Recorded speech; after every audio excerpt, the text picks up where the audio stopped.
Hey, Chicago, what do you say? It's the CHGO Cubs Pregame Show. I'm Kevin Wells, and I'm thrilled to share the set with my guys, Corey Freedman and Cody Delmendo. Once again, I'm in for Luke Stuckmeyer. He's all good. He's on vacation the next couple of weeks. Cubs are back from London. It's a big stretch of games coming up here, guys. It's the stretch right up until the trade deadline and the All-Star break, not less than a month away now. Very telling stretch. It all starts tonight against the playoff hopeful Philadelphia Phillies, who come into town. Really good pitching, couple games above 500, but they're right out of that final wild card spot. How you guys doing, though? First of all, it's great to be back with you guys. Felt like I had a 4-day weekend, so it's good to be back in studio. Just trying to breathe in the city of Chicago. Yeah, today. Right now it's really hard. Glad to be breathe. inside. Are we surprised they're playing tonight? I'm surprised they're playing tonight. I'm very surprised they're playing tonight. Yeah. Seriously, I mean, the MLB's canceled a handful of games for this, and Chicago had the worst air quality in the world today for a stretch of time. It was kind of fluctuating between a lot of Midwestern cities, but they're playing. You know, the MLBPA and MLB has final call, and it sounds like they had meetings every hour. David Ross said, hey, we're going for this. So, I mean, let's hope nothing bad happens. Right. I mean, I guess to spin it to, like, me being happy that they're playing is the fact that I'm still pissed about Sunday's loss. So it's like, all right, how are you going to hurt me tonight, or are we going to bounce back tonight? I want to know now, right? And so, yeah, I'd rather not play a doubleheader tomorrow, even with the off day yesterday. This is all aside of the whole smoke surrounding the city. I'm just from a pure baseball and like fandom perspective. That's the way that's how I feel right now with the Cubs. Is like, you know, yeah, they've won 11 of 14. They're coming off a game where they should have won if they didn't have shaky defense, and perhaps, you know, Stroman doesn't have a blister and stuff like that. And, you know, they had other chances to get back in the game too, and they didn't take advantage on Sunday. So it was kind of a sour taste leaving London. But, yeah, I think Corey tweeted earlier about an hour or so ago about how this next stretch is really important. And tonight, you know, obviously, when they were 10 games under 500, every game is important. But now they're like back in the race. They're only 3 games back since Cincinnati lost yesterday. Well, the Brewers won and they moved into first, but whatever. Either way, like, they're only 3 games back, and so they're right there. They're in the race. Like, these games, this next stretch almost becomes even more important now because they're playing, 1, some better teams, and 2, you know, the All-Star break is coming up, and you want to end the first half of the season strong.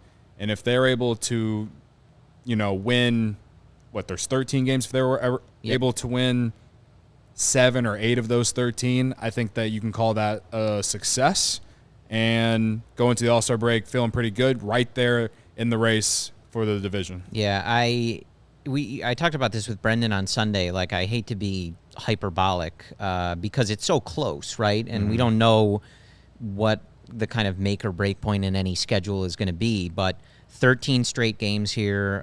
Part of that is 4 on the road against, at this current point, the first place Brewers, but that can obviously fluctuate over the next couple weeks here. It has been changing every night. Takes you into the All-Star break, and at that point you'll be about like 3 weeks from the trade deadline, almost exactly. Feels like this stretch is pretty important. Like, if they can get through it, maybe 7-6, 8-5, maybe it's not so consequential in the grand scheme of things. But if they go 11-2 or 2-11, then this stretch obviously feels like it has the potential to, I think, really shape how this season goes for the Cubs. And, you know, they'll have a couple off days after the All-Star break and then a big, long homestand to start the, you know, quote-unquote second half of the season. So if they can get through this 13-game stretch here in a good space, it does, I think, set them up for a pretty solid start to that second half heading into the trade deadline. And it starts with getting back to 500, first and foremost. Nobody's going to take you seriously until you're back to 500. So you're right, an 8-5 stretch, that would be, you take that all day. You know, homestand of a few series here. Something I've brought up a couple times is how this team has really played up to competition, but it's really been against AL teams. They played very well against some of the best teams in baseball, which happen to be in the American League. This Phillies team right now is coming in hot with starting pitching. They're in the World Series last year. They play in a very good division. The Atlanta Braves are running away with it right now. So the Phillies are going to be vying for that wild card spot. The Cubs want to have any chance of maybe getting one of those wild card spots. They're a few games out yet, but this is a team you're going to compete with, might see later on. So you're right. I think that getting off to a good start, this Philly series is important, but you're right. You got that Milwaukee series circled. Playing well against the NL Central, we all know how that's going to go. It's been a bad division. They played Philadelphia last month, I want to say, and in Philly, they won the first game of the series and then dropped the final two. One of them, I believe, ALLCITY gave up a 2-run homer that gave up the lead at in the 7th or 8th inning, and it kind of just ruined the weekend based off how the game ended. The bullpen was going through a lot of issues at the time. And now the Cubs are obviously playing a lot better than they did in May. Their offense is playing well. Their bullpen, they've seemed to find the guys in the back end at least to be able to know who to go to in those situations. So I think the Cubs are a complete different team going against Philadelphia this time around comparably to the first time around. Does that mean I think they're better than the Phillies? I'm not sure. I still think that Philadelphia is not going to make the playoffs, but I would be shocked. You don't think Philly's making the playoffs? No, I don't. Wow. Because the Braves are going to win that division, and the Marlins are really freaking good. Yeah, Marlins pitching is great. Marlins and the Mets are a complete and utter disgrace, so, okay, they'll finish better than the Mets, but then you still have the NL West with the Dodgers that are in one of those spots, and the Giants have been really good right now. Yeah, they have been. They're like – yeah, 4 teams in the NL West. If the Cubs or the Phillies are going to get into the playoffs, it'll probably be that last, via the wild card at least. It would probably be that last seed, and one of those other teams I just said falls apart in the second half. And I don't know we know what the Dodgers are every year. You know, the Marlins have been a nice surprise, and maybe it's the Giants. No one can ever read that team. They're about, coming into the year, I thought they were the most mid team in baseball, but they've been playing hot here over the last 2-3 weeks, even though the Cubs beat them 2 out of 3, which, based off how the Giants have been playing, I guess you can call that an impressive series win. But obviously, the easiest way for the Cubs to get in the playoffs at this point is through the division. And that division's a 3-headed race. I think we can say that at this point, right? I know people are like, oh, let's not count out the Cardinals yet, but I'm going to say this. On Saturday, they looked like a dead team. They had no fight in them. On Sunday, they also looked like a dead team to start. Cubs got up 4-0, and they scored 3 runs, and hey, we kind of got lucky here. We got a chance to win this game now. Let's go win it. The Cubs still made it a ball game. The Cardinals really look like they're in a bad place right now. The Pirates have fallen off. The Reds are surging. The Brewers are always going to be – those games are always competitive, especially between these two teams. I'm pretty confident sitting here right now, end of June, saying it's a 3-headed race for that division. Well, all it takes for Pittsburgh is to win 4 or 5 in a row, and they're right there too. I don't think they have it. Talent-wise, I would be surprised if Pittsburgh can stay in for the long haul, but you never know, right? You call guys up, you get some hot stretches. It is tough for St. Louis, right? I think it's been a surprise to see them be this bad. If you're just looking at pure talent on the roster, for them to be one of the worst teams in the NL is a surprise. The problem for them is, you're 8.5 back, and you have to leap over everybody, right? So to your point, never want to count them out, and there's definitely talent on that team, but being that far out and having to leapfrog every other team in the division would be a tall order. I'm with you. I would say it's up for grabs regardless. And when you play a series like this against a Philly team, and I think it'll be true even for Cleveland this weekend, right? Really, this whole 13-game stretch is all teams that are that desperately need to win games for their playoff positioning. Hovering right? around that 500 Even the Yankees, mark. Next weekend, they're in a very tough division led by some very good teams. So all of these games are kind of essential for everybody involved. So it's going to be a fun stretch of baseball, and hopefully the Cubs are up to the task because the division is there for the taking, and they got to get out there and take it. Before we get too far into the matchups, why don't we let the viewers know what we're doing for the takeovers here coming up in the second half of the season? Yeah, so we tweeted about it yesterday on CHGO Cubs Twitter account.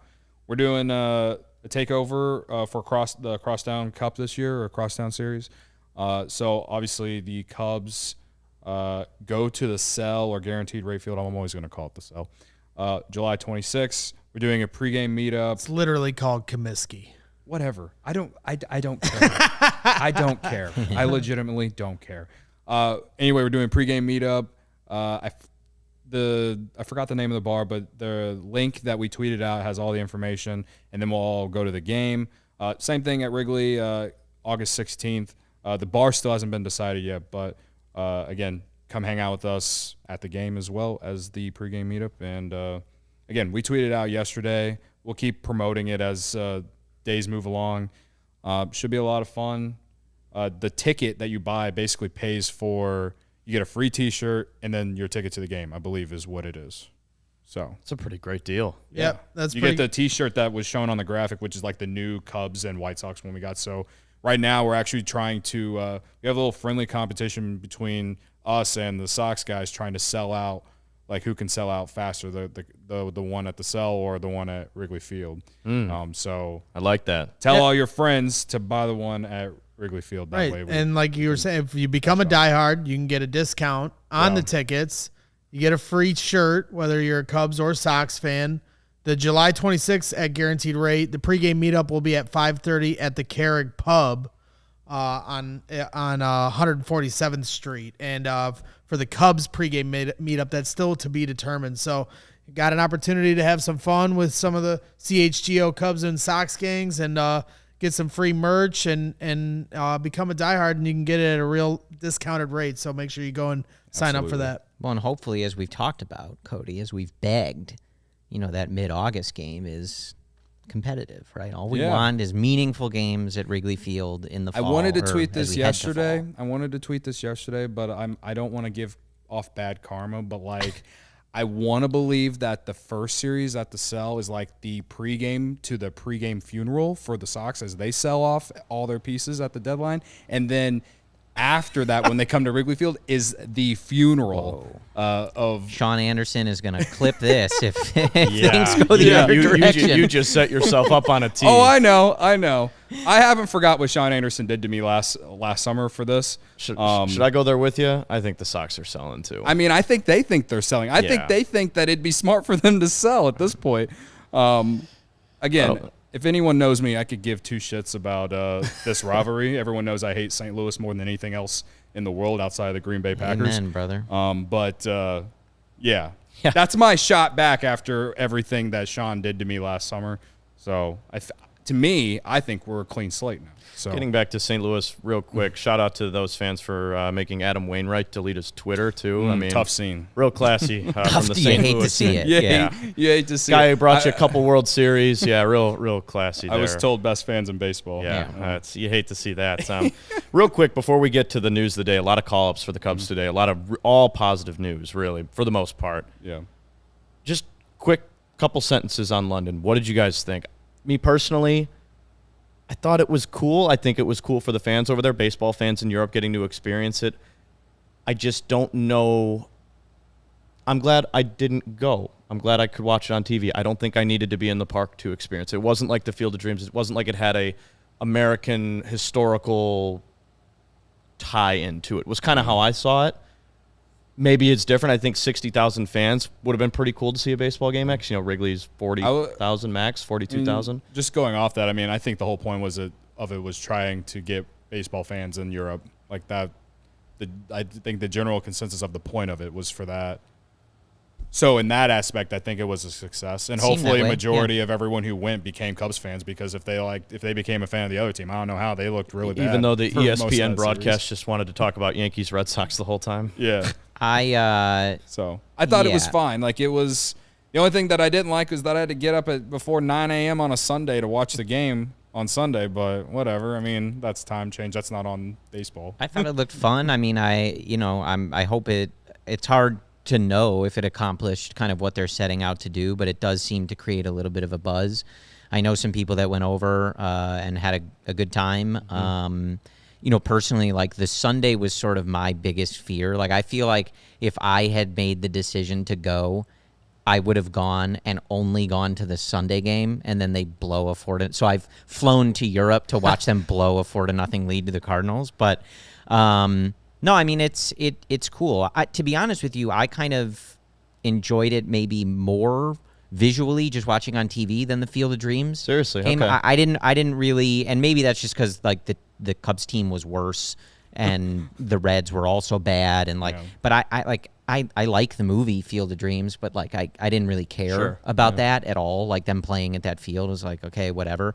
This kind of felt like more of a international spectacle and kind of a bigger scene. But ultimately, like as was kind of the tone when Brendan and I got on after that game on Sunday, the Cubs were in such a spot that, like, I felt like a lot of people couldn't really even enjoy it. Or, you know, like, once they lose the game on Sunday, everybody was like, yeah, that's cool, but, like, I'm pissed off. Yeah, we just lost to a team like, we should have beat. Yeah, like, that's kind of where everybody went to. So, but, you know, it seemed like a really great experience, and hopefully it does continue to get more people interested in the game of baseball. Hearing Go Cubs Go in a stadium in London, pretty cool. That was pretty awesome. That was pretty cool. Yeah. So, yeah, and it, you know, took us into an off day and a big stretch for the Cubs here. So hopefully they aren't too jet-lagged and got some nice rest on Monday and are ready to take on the Phillies here. Niren says, Cody, in your mid-30s, you won't be able to sleep past 7:30, 8 o'clock. I was hanging out at Matt Peck's way too late Saturday night. I didn't get home from Matt Peck's apartment until like 3 a.m.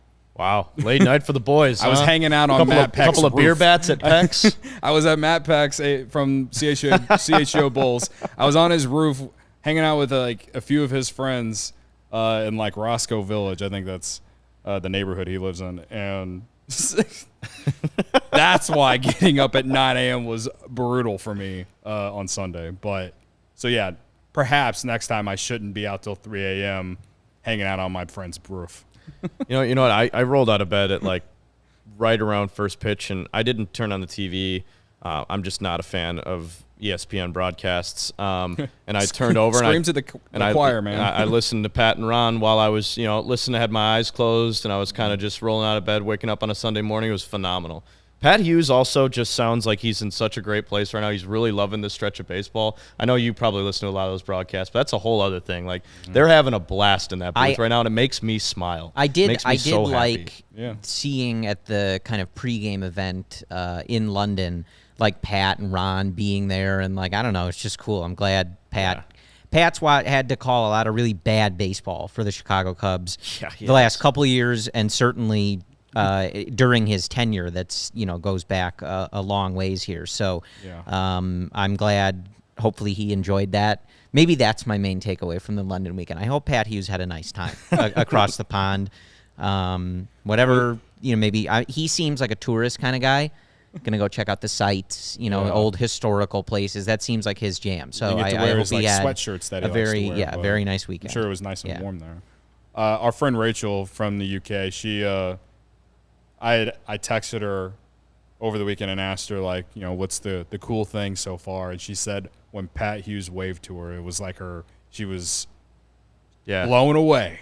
So that's cool. Yeah, I'm happy for Rachel too. Guest of the show. She got to go watch them. She's not even like the only. She's not even the only UK Cubs fan that watches our show. Like, there's more than her and Mike, who came to Chicago last year. Like, there's a lot of Cubs fans in the UK. Mm-hmm. So I do feel like there were more Cubs fans that showed out than Cardinals fans based off the TV broadcast. It just felt like you saw more Cubs fans there from my perspective. So I'll take that any day of the week. Are you Luke's little brother? What's that? Is that you? I don't know. What's the chat saying? 73 says it's Luke's little brother. Luke's little brother. I thought you said Boog's little brother. I think that's me. I think they called me Stucky Jr. last time. I thought you were his son at one point. Well, he's got like the hair. That's what it was. It was Stucky's son. I don't know. Okay. I'm just checking. If you guys are just tuning in to hear my voice for the first time, I'm Kevin Wells. I'm here part-time as a producer, and then I work over at WGN as well. So just in for Luke today on pre and post. London series was great, but let's get to the news of the day. Jared Young called up from Iowa. He's been mashing the ball down there. A lot of great praise from guys that he's played with. Nico Horner had a lot of great things to say about him on the score today. This is exciting because the Cubs need power hitting in the middle of that lineup. I think that's one of the biggest glaring things that they have right now. They need a guy who can hit the ball out of the ballpark. Maybe Jared Young's your guy. He's not in the lineup tonight. We'll get to the lineup coming up, but I think either way, a lot of call-ups today, and this is the most exciting one because it's going to be right in front of our eyes. So, yeah, I mean, he's not in the lineup tonight, but I assume he'll be in there against righties moving forward. I feel like them calling him up shows that they're going to at least give him a little bit of a run. I don't know if he'll play every single day, but the situation at first base right now is just kind of a mess. I know a lot, like I was reading the chat earlier, some people want to see Amaya get a shot over there. I'm not against that. Like, he played first base in the minors some. And how much worse could it be than Mancini, defensively at least? We're going to see Young play some first there.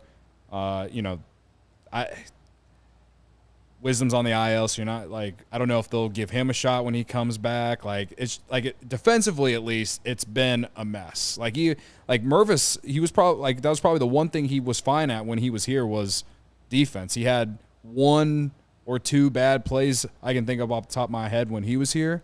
But I guess like the big thing for Young that I'm a little optimistic about with him coming to the roster is like, it's not like he's a rookie. Like he played at the end of last year with this team. Yeah. He got a little bit of a run. We got to see what he could do. And, he's hot right now in Iowa. So hopefully he brings that hot streak over and he gives the Cubs a nice couple-week stretch. I think he's always going to be one of those, like, depth guys. Sure. I'm not, like, I don't have the same, like, thought process on him as I do a guy like Matt Mervis, who I think will be the future first baseman of this team. But Yeah, certainly an age gap between the two, right? Yeah. So I'm just hoping that he can come in and just be productive in the role that they put him in. And if he's able to do that, then I'll probably feel like I do with Mike Tauchman, because like we had no expectations for Mike Tauchman, and he's come in and he's like leading the team in on-base percentage and kind of sparked the team at the top of the lineup when he's in there against righties. So yeah, that's all I can hope for Jared Young, is to basically do the same thing. I think he's mashed righties in the minors, 1150 OPS against righties this season. So I would expect to see him in there on that. He will definitely, I promise you, be better defensively than what the Cubs have gotten there, especially from Trey Mancini. I think more than anything, like, I'm just glad that they are trying stuff, right? Like when we saw the defense on Sunday and just some of the things that we've seen from certain guys throughout the year, like there needs to be a little of a sense of urgency. It doesn't mean that Jared Young has to come in and play every day and be a savior for this team, but you gotta be a little more urgent in saying, all right, this is too much of certain things. We need to try other stuff, and you always want to reward guys who are playing well and deserve another shot. And I think with some of the injuries and just some of the stuff has gone on, it makes all the sense in the world. So excited to see him in there and hope he can kind of give him a lift in a few different spots. Just change things up a little bit. It only creates like that competitive culture, right? These short leashes with guys like Madrigal and Mastroboni and even Mervis. I know Mervis was a little banged up, but he wasn't hitting the ball, and he's not a part of the best lineup yet. So having that short leash and saying, hey, like, we want you to be a part of this, but also we want to win games now. And that's what the Jared Young thing, you're right. It speaks more to me as a guy who's not going to play every day, but they want power in that lineup. They want a guy who can put the ball over the fence, guy who can come in and pinch hit in a situation later in games, when you're down a run or two, and give you that big blast. I mean, that's really what this team needs. Yeah. And I do love the input of just, hey, let's give it a try. Why not? I mean, it's bringing guys up from AAA and sending down guys who aren't performing right now. It makes total sense, and it's something we wanted them to do early on in the year, and they're finally doing it. So it almost feels like they got the message, and they're like, hey, we can win this division. Let's keep bringing up guys that can, give us the best chance. All that said, I mean, I hope he does exactly what Mike Tauchman does in terms of just blowing my mind a little bit, play better than what we really expect. If he does hit righties the way he is in Iowa, then he's going to play himself into getting everyday playing time and taking that spot at first base, because, I understand Tauchman's not in the lineup today because they're facing a lefty, but he's basically been in the lineup every single day for the last month because he's just been playing well. He's earned the opportunity to do that. So if Jared Young does something along those lines, then you'll talk me into letting him play Jared Young there for, however long, and as long as he just gives you productive at bats. That's all I can ask for. I'll say this much: the amount the chat talks about Slaughter It's like Babe Ruth is coming up. They've got me so excited about this guy. It's nice to have depth, isn't it? I look forward to Jake Slaughter coming to the majors just so everyone can stop asking for Jake Slaughter. Let's get to the lineup tonight. It is. I mean, like, I'm not a prospect guy, like, and I'm hopeful on Slaughter, but it is an odd sort of. I got to be honest with you. It's a little odd. He's got an 820. He's got an 820 OPS in AAA. Like, he's not. I don't know. I'm not saying I don't see it. He's got a great name. It just has a great name. And Gary's got a gut feeling about it. You would think so this was 2014 Chris Bryant we were talking about right now, and I'm just not. I don't know. And the guy they just called him. He had like a 1,000 OPS, I believe, or 1 point. Jared Young, against Young righties, against righties, at least, yeah. I think it was total. It might be. I believe it was right over that 1,000 mark. Anyway, I don't know. Either way, wish he was in the lineup tonight, but you're right. He's not tonight. Let's get to the Cubs lineup tonight, and then we'll get to who you got before we get out of here. Nico Horner leading off. Suzuki, Happ, Morel in the 4-hole, which I love. I want to see him get as many at bats as possible. Swanson in the 5-hole's been nice there. Mancini, Bellinger, Gomes, then Madrigal to round it out. Taillon on the mound tonight. No complaints from me about this lineup. I like it a lot. I like the construction, the process, all of it makes sense. I like Horner in the leadoff role. And this kind of goes back to like what I said earlier. A lot of people, even on social media and in the chat, were talking about like, were asking me like, how do you feel about Amaya's, playing time? And listen, Yan Gomes has mashed lefties this year. He's got to be in the lineup against lefties. And I like him being the catcher for Taillon, just because Taillon got to get him back on track. Yeah, they have to get him in the right spot. And it doesn't mean that I don't think Amaya can be like a good defensive catcher. He's shown that he can be a good game caller and all that. Like, it's not that I don't think he's that at all. But I just think that, especially against lefties, you got to get Gomes in there every single time.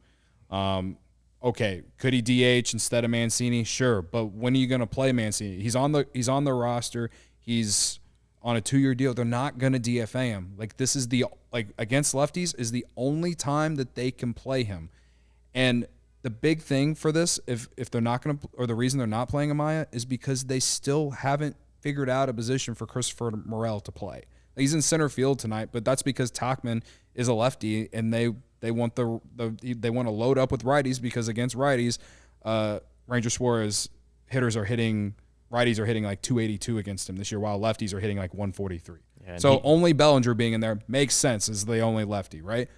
So to me, like, I get that Mancini, the defense is bad, but he did hit on Sunday. He did help the Cubs score 2 runs on Sunday. And I just I haven't given up on him in terms of like the offense yet. I understand it hasn't been great. It hasn't been what you absolutely need out of your DH spot, but I just think that I'm willing to ride it out a little bit longer. And if the offense starts to really struggle more, then you will convince me that they need to play Amaya in that DH spot more at least. But to me, it's just like, because vice versa, if it's a righty, then they're going to probably put Tauchman in center, and so then they'll put Morel in the DH spot. You get what I'm saying? So, like, it's a tough thing. Like, how do they figure out how to get Amaya in there while they still don't know where they're playing Morel? I tend to trust them. Like, I feel like anybody that's listened to me or follows me on Twitter knows that I don't ever really want to see Tucker Barnhart again. Marcus Stroman can talk about how great he is behind the plate all he wants. I think Yan Gomes and Miguel Amaya could do a similar job. I agree. But I trust them with what they're doing with Amaya, mostly because he's dealt with so many injuries. You want him to have the proper MLB experience, and I promise y'all, Miguel Amaya is 24. He's a former top prospect of this organization.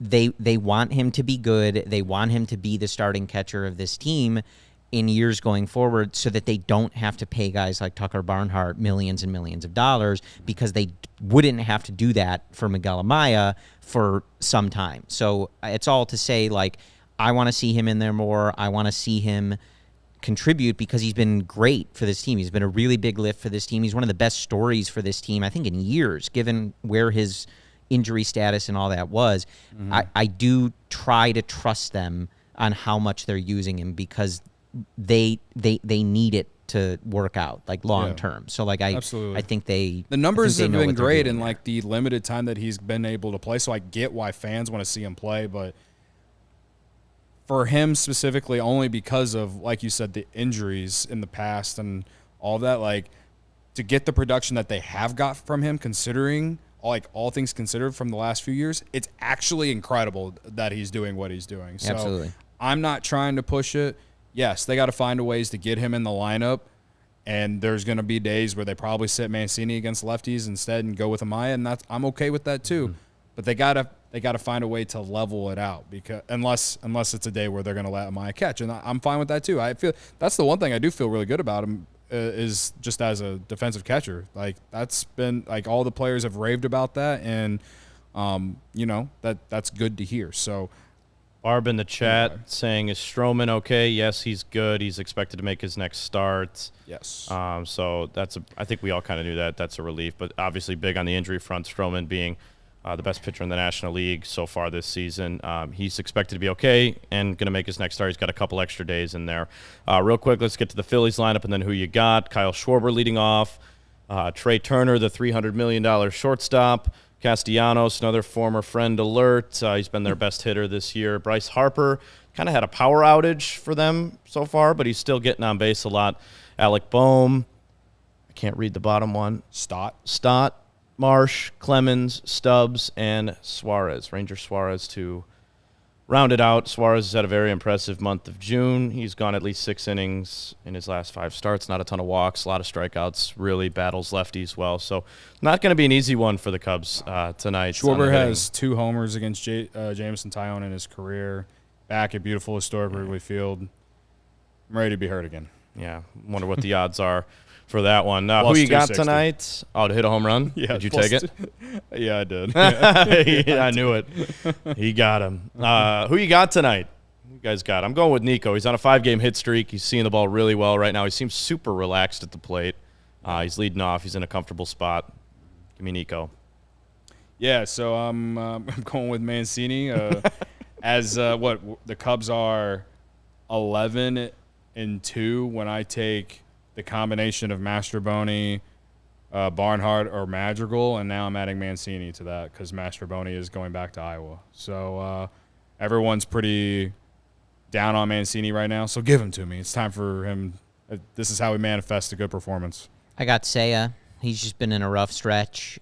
Needs a big night, so hoping to will that into existence. I don't think I've ever won when I take him, though, so I don't know. I might have played myself He there, hits well against lefties, so this is a good match for me. Had a couple hits against Suarez the last time out when they faced him. Need it. So And, yeah, I mean, before we sign off, too, like, this is one of those where, Jameson Taillon's been on a better trajectory, right? They need him to be good tonight. They like just this need is him to one of go a those little things. bit It's not that Fernando with the super chat. Where is Stuckey? Did the home have an early curfew? Yeah, we'll go with that. Yeah, the home didn't want him out with the air quality in Chicago. So We're just looking after our elders today. He'll be back in a couple little weeks. bit. Yeah. Yeah, like, look, it's very difficult to sit and say, like, he needs to be good tonight. Like, they signed him to a big contract. It's a 4-year contract. There's always time to have things trend in the right direction. He's been better, but this is one of those where it's like, these are big games. Like, you need at least a competitive start from Jameson Taillon tonight. All right. Well, I see the game starting, and I think Schwarber already hit a leadoff double. So let's get to it. Morel is Ryan's who you got tonight, so he'll join us in post game. We will be back right after the game. Following again, give us a follow on Twitter. Follow me at Wells15Kevin, Corey Freedman, and Cody Delmendo. Again, we will talk to you guys after Game 1 of Phillies and Cubs. Let's fly the W.